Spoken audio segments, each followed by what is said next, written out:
आज आपण पंजाबराव देशमुख सेंद्रिय शेती मिशन योजनेअंतर्गत मौजा मुर्डा येथील आदिवासी शेतकरी श्री अनिल सलामे यांच्या शेतावर सेंद्रिय पद्धतीने विविध प्रकारचा भाजीपाला लागवड व विक्री व्यवस्था याविषयी माहिती घेणार आहोत.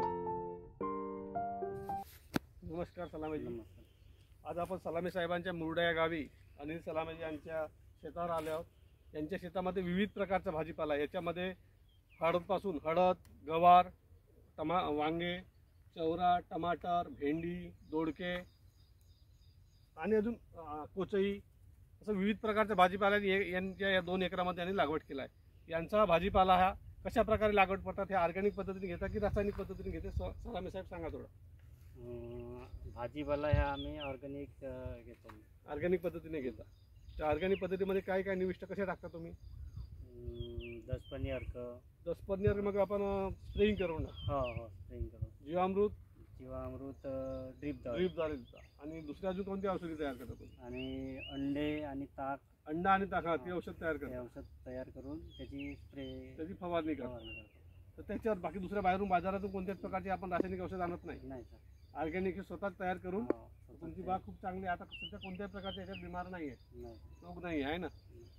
याचं जो होणारं उत्पादन आहे कुठल्या बाजारात येतात तुम्ही? मग ऑर्गॅनिकचा रेट मिळतो का तुम्हाला रामटेकमध्ये? नाही सर, साध्या याच्यामध्ये. पण तुमची संकल्पना कशी मग ऑर्गॅनिक घेऊन असं वाटते का तुम्हाला आपल्याला 2 पैसे जास्त भेटले पाहिजे?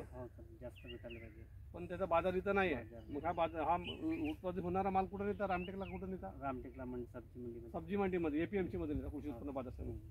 तिथं जो रेट राहील त्याच्या हिशोबाने. पण आपला ऑर्गॅनिकचा रेट आहे तर हा आपला ऑर्गॅनिक उत्पादन जो आहे वांगा बाकी सगळे भाजीपाला याच्याला चमकी करून तुमच्या भाजी नेहमी गेल्याबरोबर विक्री होतो का? हो सर. आणि चांगला रेट मिळतो APMC ला.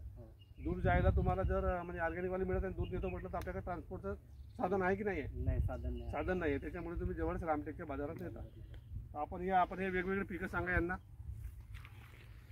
हे वांग्याचं पीक आहे. वांग्याच्या 2 लाईनी आहेत, 2 रो मध्ये आहेत. त्याच्यामध्ये चवळा आहे, अल्टरनेट क्रॉप लावले आहेत. टमाटरच्या 4 लाईन आहेत. टमाटरच्या 4 लाईन. त्याच्यानंतर भेंडीचे 2 लाईन आहे. काढल्याच्या पण 2 लाईन लागवड केली आहे यांनी. सगळं मल्चिंगवर लागवड आहे. त्याच्यानंतर दोडका आहे. दोडक्यानंतर अजून चवळा लावले आपण 4-5 लाईनी.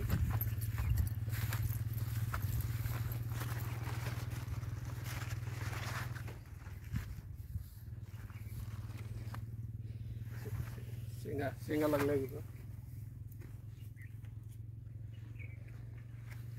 इकडे चवळा पण आहे. म्हणजे चवळा 2 प्रकारचा आहे. चवळा 2 प्रकारचा आहे. चांगल्या प्रकारचा म्हणजे ग्रीनवाली पण आहे, ग्रीनवाली आहे आणि ही व्हाईटवाली पण आहे. व्हाईटवाली पण आहे. ग्रीन आणि व्हाईट दोन्ही प्रकारचा चवळा लावला आहे. दोघांच्या रेटामध्ये फरक राहतो का? हो, त्याच्यामध्ये 10 रुपयाचा फरक राहतो. ही महाग असते. हो, ते 10 रुपये याच्यापेक्षा 10 रुपये महाग. 10 रुपये प्रति किलो ही महाग असते आणि ही कमी असते. आता सध्या काय रेट चालू आहे याचं?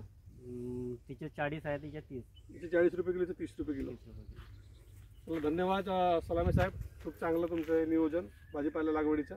असंच बाकी शेतकऱ्यांना आपण सांगू करायसाठी. धन्यवाद.